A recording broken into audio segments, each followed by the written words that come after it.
Our verse for today is from Matthew 20:28. Just as the Son of Man came not to be served, but to serve, and to give his life as a ransom for many. This is part of Jesus' teaching regarding positions of privilege, following the request of the mother of the two sons of Zebedee, asking Jesus to declare that her two sons will sit, one at the right and one at the left of Jesus in his kingdom. This episode follows immediately Jesus' announcement of his imminent passion, death, and resurrection, both in the Gospel of Matthew and Mark.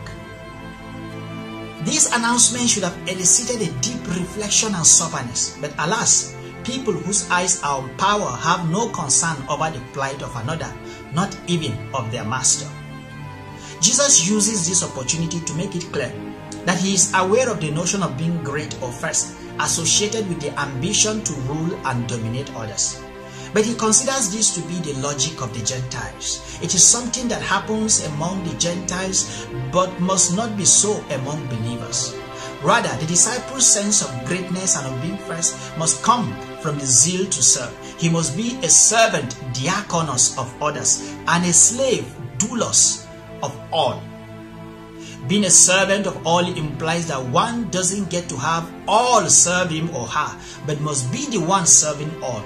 And being a slave of all implies considering one's will as the least important thing deserving attention, but the will of those we serve.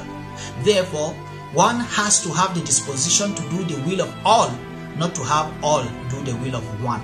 One doesn't get to have all to sacrifice for him or her. She or he sacrifices for all. This is the model Jesus prescribes, not only for leaders, but for all of us in our daily living, especially his disciples, who must learn to stop asking, what do others ought to do for me? We must rather learn to ask, what do I ought to do for others? Or as Jesus teaches elsewhere, in everything do to others as you would have them do to you, for this is the law and the prophets.